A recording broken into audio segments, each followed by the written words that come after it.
Thank you. Good evening and welcome to the Warren City School District Board of Education regular meeting. Today is Tuesday, March the 2nd, 2021. The time is 6:01 p.m. We are broadcasting this meeting via Zoom through WSCN with live stream available at warrencityschools.org. This meeting is a meeting of the Warren City Board of Education in public for the purpose of conducting the school district's business and is not to be considered a public community meeting. There is a time for public participating via email during the meeting as indicated in agenda item number 11. With this, I will call the meeting to order, and if everyone would please rise for the Pledge of Allegiance. I pledge allegiance to the flag of the United States of America and to the republic for which it stands, one nation, under God, indivisible, with liberty and justice for all. Thank you. Could we please call the roll? Mr. Fowley? Here. Mrs. Patterson? Here. Mrs. Shannon? Here. Mr. Walker? Mr. Walker is excused due to illness. Okay. Mrs. Lamperos? Here. And we wish him a speedy recovery. Yes. At this time, there is no need for agenda item number 3. So we will move along and go to agenda item number 4, which is communications. I only have one communication this evening. I just wanted to say how appreciative I am of the staff of the Warren City School District. Over the 2 vaccination clinics we had over the last 2 weeks, we had over 550 vaccinations administered to staff. Their commitment in getting our kids back to school is outstanding. The events ran well due to the strong support of individuals all across the district. Everyone had an excellent team effort, and we were able to have a very successful event. It was motivating. It was inspiring. It was done in an SEL fashion. And I just want to thank everybody who had a hand in it, including our partners at Akron Children's Hospital, who without them, we wouldn't have had the capacity to do what we did at those 2 clinics. So again, my communication is great job. And we're very excited to be turning the curve here in the Warren City Schools. And we look forward to discussing our restart plan later on in the agenda. Thank you. Thank you. Okay, agenda item number 5, and that is the adoption of the agenda. And if I may have a motion. So moved. Thank you. Thank you. Call the roll. Mrs. Patterson? Yes. Mr. Fowley? Yes. Mrs. Shannon? Yes. Mrs. Lamperos? Yes, and the motion carries. Agenda item number 6, the treasurer's report. Okay, I just wanted to go over tonight on the agenda. We're amending our permanent appropriations. And the main thing you'll see is we've had a lot of additional grant fundings coming in. That's included. And then our general fund appropriations, we did increase approximately $1 million.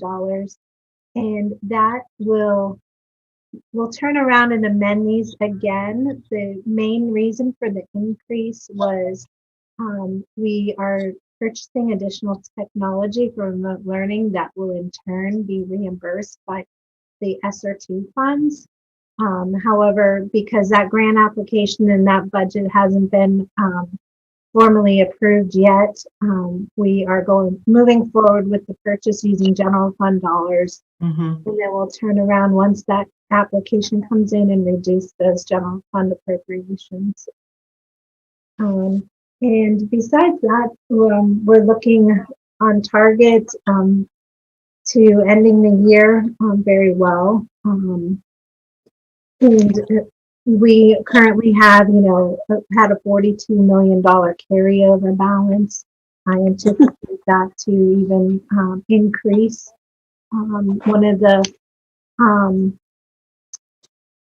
reasons is we just got our Medicaid reimbursement from 2018-19 school year. Once we submitted our report for our Medicaid, reimbursed for additional services. and we'll be getting approximately $639,000 in that. Wow. So that is beneficial. Wow. So, I think that I'll probably bring a recommendation to you closer to year end in terms of transferring additional dollars to the permanent improvement fund from the general fund due to some of the excess costs of the Willard roof project. Mm-hmm. And we've been paying for those out of our permanent improvement fund. I think Okay. it would be feasible to keep that balance healthy and strong and dollars over to that. So as we get closer to year end and really see where we're going to end out, that's when I'll recommend the dollar amount to you. Excellent. Thank you very much. That's about it. Okay, that's good news. Thanks, Karen. Mhm. All right, agenda item number 7, the superintendent's report. Thank you. The superintendent's report is going to be brief, but it's going to be very important. We're going to focus on one topic tonight. It's going to be our restart and reopen plan. We have said for months, if not since last March, that our goal and our focus is getting our students back to school and increasing their amount of time in the classroom. And I could say with the support of our district staff, our administrators, transportation folks, those on the Zoom call this evening, that we are prepared to return our students back to school for 5 days of instruction as early as Monday, March 15th. In doing this, we have weighed the benefits. We are following, as they say, the science. We're following the recommendations from the local health department, which comes from ODH, and also following their guidance is coming from the American Association of Pediatrics regarding social distancing. We have proven that our mitigating factors are solid and strong in our schools. So when we're talking about returning our students, we're talking about combining our A cohort and B cohort students. Our online students, our full online remote students will remain full online remote students through the duration of this school year. But combining our cohort A and B students, which brings up about 2/3 of our student population, we feel that we'll be able to maintain the 3 foot or more social distancing throughout the day in the classrooms. We're still going to follow the mitigating factors in doing this, such as cohort grouping of students, staggered movements and populations of students, where in the middle and upper grades that students traditionally change classes. We're going to continue to have teachers and educators change classrooms as to limit the interactions with students. Also, if there should be any issue or any cause regarding COVID cases, we're going to follow the same procedures and protocols with the health department as we have done in the past. The benefits of this is in adding, bringing our students back. When our students were in hybrid 2 days a week, their core content courses, let's say in the middle school, were 75 minutes per day, 150 minutes per week. Those same students going 5 days a week will now have each core content for 315 minutes. It's more, they're going to more than double their amount of content time in the last 10 weeks of the school year. We think this will only work to get them back into the saddle of what needs to take place with getting into school. It'll lead us into our summer programs, which will lead us into our next school year and hopefully even a further bit of normalcy. At the high school, we are talking the same thing. In working with Principal Capers, we are expecting the same thing, at least a doubling in the core content minutes being offered when we're bringing the schedule to 5 days a week.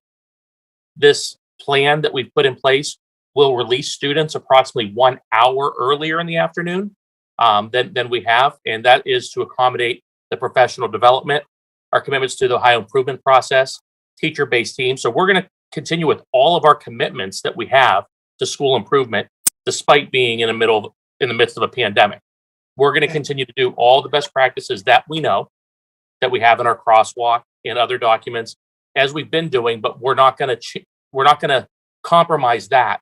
Even though it's last 10 weeks of school, this is a very critical time for us to get our kids back before spring break, have a strong continuation after our extended weekend spring break, and have a strong push through the end of May so that we could reduce any kind of learning loss that may or did take place, depending on the student, over the last 12 months.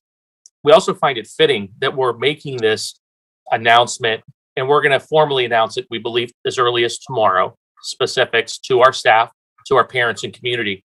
But it's ironic that the student's return is almost 1 year to the day from the school closure, and that we feel confident we can do this and follow health and safety guidelines that are imperative for us to do this. When talking with you guys as the Board of Education, I have to say, I promised you last March and have continued that every decision we are making in regards to this is with the health, safety, and well-being of our students and staff members and families and community in mind. And I believe that it is definitely the time for us to take another step in this direction.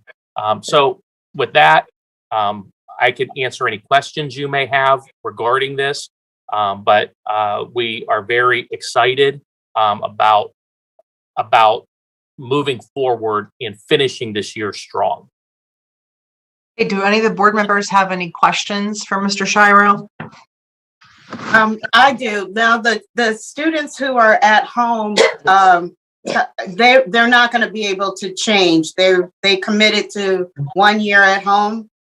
They committed to the first half of the year, and then in December we surveyed our parents and gave an opportunity for families to switch between the cohorts. And so we spent December and the beginning of January realigning what that looks like. I would have to say a student that has been on full online remote learning for essentially 75% of the year, it probably wouldn't be prudent to bring them back. The consistency and stability of the procedures, the protocols. I think that our hybrid students who have been coming to school and following these in place should be able to continue. If we have a circumstance that we need to review, we can always do that.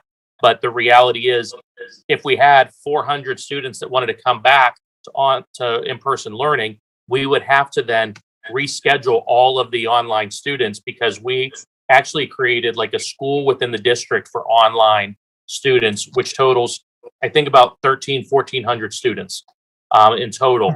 So I think if we would have students that came back, we would be increasing our class size of in-person learning while reducing our online, without having the additional staff to do it as safely as we can do it in today's. So it surely could be a possibility, but I think that combining our hybrid groups would surely be the first step in looking at that. Okay, thank you. Sure, absolutely. And the staff receives their booster vaccination when? They receive it on the 19th. Some of the staff will receive it the Wednesday before, and some will receive it on the 19th. We have been reviewing information that says that there's a high level of effectiveness rate after 2 weeks after the first vaccination, as well as 2 weeks after the second vaccination. And so we believe that we have absolutely done our job in protecting our staff thus far. I don't believe we need to move the return of students 2 weeks after the second latest shot. I don't think that would be responsible on our part. Okay. Well, Steve, what about with the second shot? Some people do have severe reactions. I did. So are you accommodating these teachers who might have to stay home if they wake up with body aches and headaches and fevers, because that can happen? Yes, our first shot was we administered 112 vaccinations. It'll be 2 weeks ago tomorrow, and that was for a percentage of our population. And we administered nearly 450 vaccinations this last Friday. So yes, if anyone does receive any kind of reaction, they are fully at liberty to utilize their sick time, just as with any other situation. Again, with the majority of the staff members receiving a vaccination on a Friday, they will be off Saturday, they will be off Sunday. And again, some may not feel well by Monday, depending on the situation or beyond. So absolutely. Okay. And I have a question. Did you say that, did I understand this correctly, that for the most part, it is the teachers who will be going from classroom to classroom instead of the students changing classes? Yes, for the most part, we will have our teachers changing classrooms. There will be scenarios where students will change classes. For example, like even at the high school now with hybrid, it's easy to cohort 9th graders. It's easy to cohort 10th graders. As students move through their career, it's more challenging to keep them cohorted because their education paths start going in different directions. So our upperclassmen at Harding may have some cohorting and may have some student transition. So, through this, it's going to be a combination. Another situation is, let's say in an elementary school with students receiving their specials, students should have art in their art room when that's able to be possible. Phys ed, we're springtime. That can be outside for the most part, depending on weather, or in a large gym area, again, with mitigating factors with the equipment. Music and tech can oftentimes be moved into the classroom with teachers pushing in versus the kids transitioning out. So we have to look at those different pieces, but it's my expectation that we are cohorting and staff is moving rather than students moving whenever that is possible. Okay. Hey, Thank you. anything else? Miss Regina, we can't see you. We see your ceiling. There you go. Yeah. There you are. Okay. I wanted to see your smile. Yeah, I have my phone just laying down on the table. There you go. Okay, that's good. Does anyone else have any other questions regarding the restart plan? And So- one thing I want to clarify is we are looking at our our preschool kids have gone 5 days a week at this point. We kept that with our preschool because it runs different than the rest of the school. Our K through 8, our target time is as early as the 15th. The high school, Mr. Capers and I are still working out the fine details. Could be the 15th, could be the 16th, 17th, could be the next Monday. But we are working out those details. And at the high school, we may not return all students. I have to say, our seniors are pretty much on track for graduation. So we may not upset that apple cart in the last 9 weeks of their school. So we are looking, so the high school will have some changes, but those changes haven't been completely identified yet. But again, if we could bring students back, we have consistently been transitioning in every activity we can to increase our on-campus participation by our students. And everyone's excited. I mean, I can't say every single solitary person is excited. Yeah. There is a lot of motion and there is a lot of fear in regards to where we're at with coronavirus. I get that. But a lot of people are really excited. And then obviously, if something, if numbers start to rise or whatever, then we just kind of pump the brakes a bit and go back again, correct? Correct. To our original, okay. Absolutely. And just like I put in the weekly update, the transmission rate currently in Trumbull County is 1/8 of what it was at the peak. I remember when we were creeping up into the 80s and I was giving communications to the board saying, hey, once it hits 100, we're at high transmission. I believe last week's transmission rate was 106.1, if I'm correct, without pulling my notes out. And it's continuously kept trickling down. So I'm waiting. I'll have my call tomorrow, see what the most recent numbers are. But even if the trend is at 106, 96, we're in a good spot. We're not at 850, which we were, which we really and truly were, which is scary. So is it too early to be thinking about graduation ceremonies, or we're not that far yet? We have been making plans for graduation for the last couple months, as well as all other end of the year activities. We have received word that, as recently as last week, when we asked our health officials, what's the guidance? We were told last year's guidance is still in place, but then we were told later last week that more guidance is forthcoming, just like there was some restrictions lifted regarding banquet centers this afternoon, and some new health orders put in place. We believe we'll see some things with graduation, just as with last year. And I'll say this, last year, there are people that believed we had no plan, when in actuality, since we had March, 3 plans. we had 3 plans. That's right. Yeah. And it was Some folks great, wanted and it to was say great. that we didn't have a plan. We actually had 3. And then as the health restrictions got stricter, we put an X on this one. Mhm. We put an X on that one. And what we had left is what we did for our Okay. students and their families. I can say that we have 3 plans in place right now. Okay, okay, But that information will be forthcoming. We're waiting to see what opens next guidance wise, okay. so we could finalize that. But we are fully prepared, and I know Mr. Lacy can just give a thumbs up because facility wise, his team's working on helping us with whatever plan we land at. Okay, Okay. very good. Well, I have confidence, no matter what plan it is, that I it will agree. work Well, and we it'll love be graduation. awesome. That's the thing. We love graduation. It was Yeah. it was very heartening to have folks act like we're trying to take the easy way out last Yeah. year. And the reality is we worked very, very hard, put more time, more hours, and more preparation than what we did last year than Yeah. probably the other 5 graduations I participated in before that. Mhm. So, Yeah. again, Mr. Capers and I and some other staff members are working hard on multiple plans.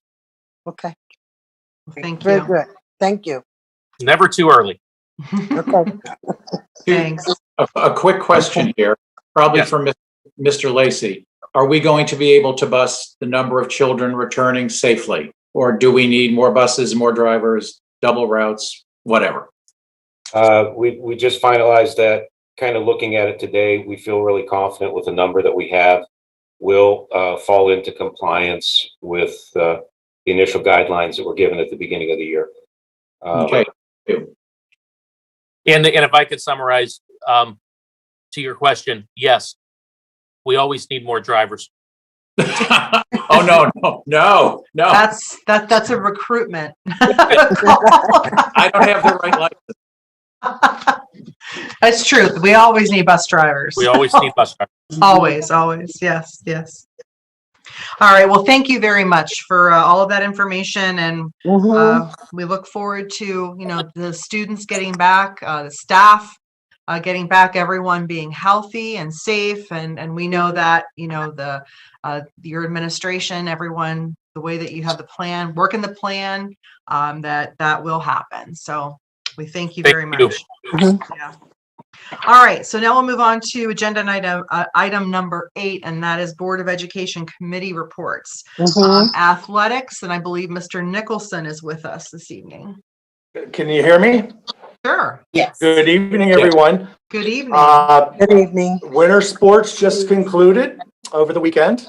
So we're officially done the winter sports season, and all our spring sports are in the gyms. They've been blessed to be outside on the track and at the stadium the last couple of days, getting outside versus being inside. So that's Still going cold. well. They get tough at spring. At our last athletic council, we discussed some dedication ceremonies for our softball and tennis courts that we will be dedicating, and we came up with some ideas on how we'd like to do that. I think the emphasis was on letting the seniors that are on the team, cut the ribbon for the ceremony. You will be receiving invitations to attend that. The dates are going to be for softball. Our first home game will be Saturday, March 27th. It's an 11 a.m. start. Probably do the dedication about 10 minutes prior to the game. So about 10:50 a.m. on March 27th. For tennis, our first home match will be on March 31st. It's a 4:00 start, so we'll probably about 3:50 p.m. for the tennis dedication, and you'll receive invitations for both. Okay. Other than that, I want to thank the maintenance department for getting the guys out there and sprucing things up at the varsity house. The windscreen is going to go up on the new softball field, etc. You guys have done a great job at maintaining our venues, and I appreciate it. Thank you very much. All right, financial advisory. I don't believe we have anything. Nope. Board policies and guidelines. No, not at this time. Am I correct, Steve? That's correct. Okay. Legislative, I don't have anything, and I did check the OSBA bill tracker. I didn't see anything of you know, Okay. I didn't either. anything I got the dynamic, you know? Yeah. So I have nothing to report there. And TCTC, we didn't have anything. I'm expecting Mr. Faulkner to have something at the end of March here. Okay. Okay. Mhm. So our next meeting. All right. So do we have anything under old business? Okay. Do we have anything under new business? All right. So we will move on to the agenda items. On page 3, item 1, Mrs. Patterson, please. The treasurer's recommendations, the minutes. It is recommended the resolution listed below regarding the February 2021 board minutes be approved as submitted. Second, Any questions or comments? Go ahead and call the roll, please. Mrs. Patterson, Yes. Mr. Fowley, yes. Mrs. Shannon, Yes. Mrs. Lamperos, Yes, and the motion carries. On page 4, item 2, Mr. Fowley, please. Appropriation budgets. It is recommended the resolution listed below for revised appropriations budgets A through E be approved as submitted. Second.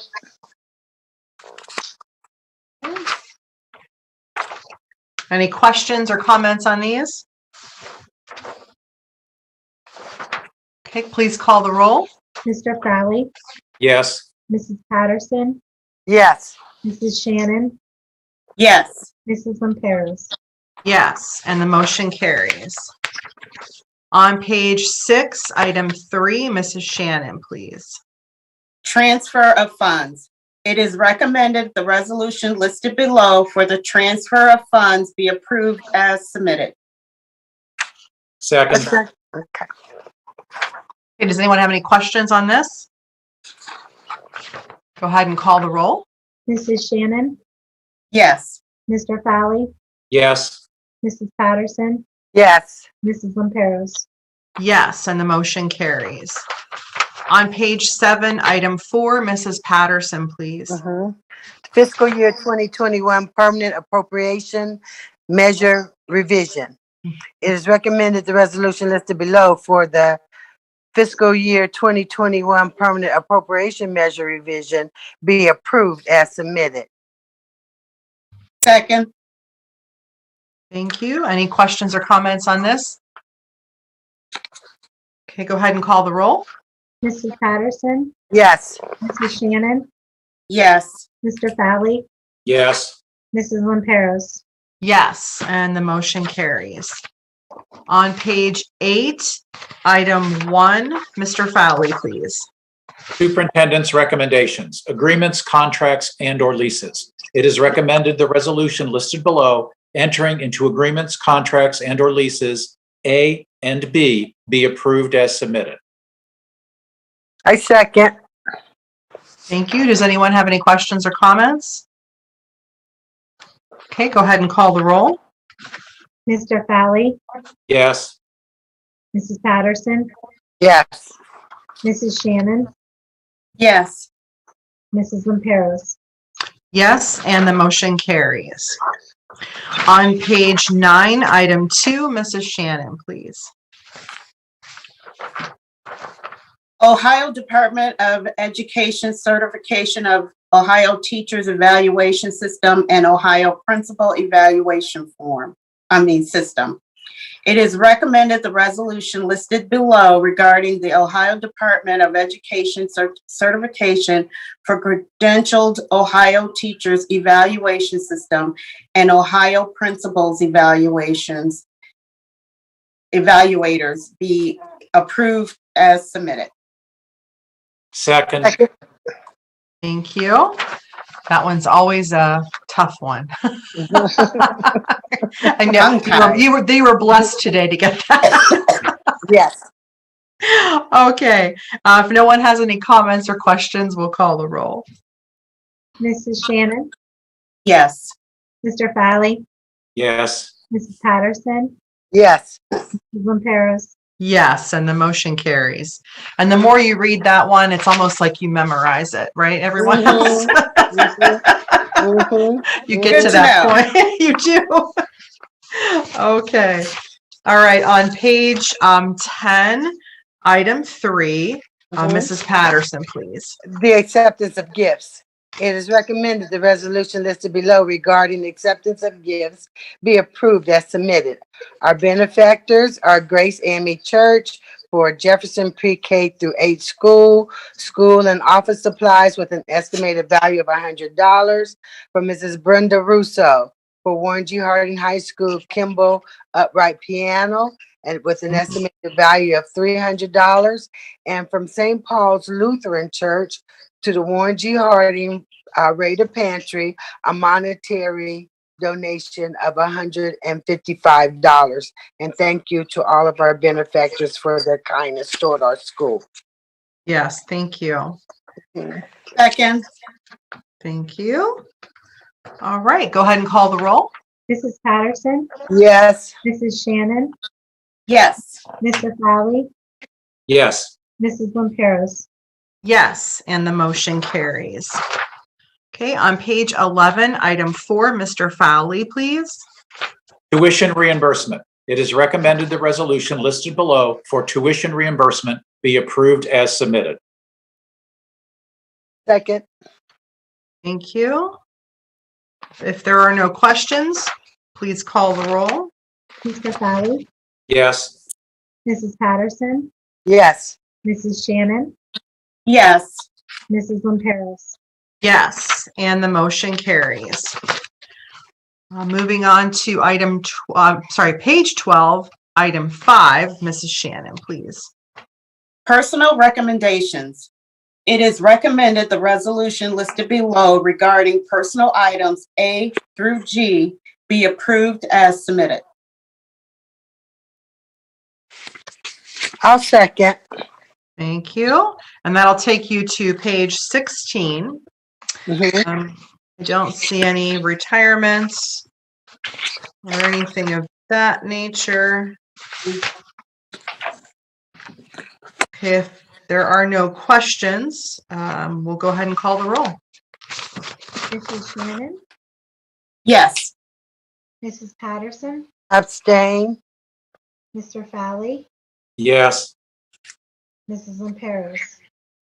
Yes, and the motion carries. Okay.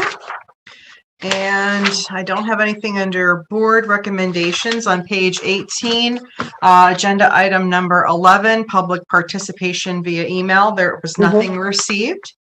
At this time, I would ask under agenda item 12 for a motion to move into executive session under the provisions of Ohio Revised Code 121.22. The Warren City Board of Education recessed to executive session at 6:34 p.m. Under D, consideration of the purchase of property for public purposes of sale or property at competitive bidding.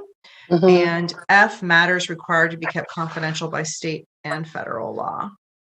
So moved. Thank you. Do I have a second? Second, Thank you. And call the roll, please. Mrs. Patterson, Yes. Mrs. Shannon, yes. Mr. Fowley, Abstain. and Mrs. Lamperos. Yes, and the motion carries. We'll move into executive session. We will be adjourning from there. There will be no formal action following that. So this time I just want to thank everyone for joining us this evening. And as always, be safe, be healthy, and we appreciate you tuning in.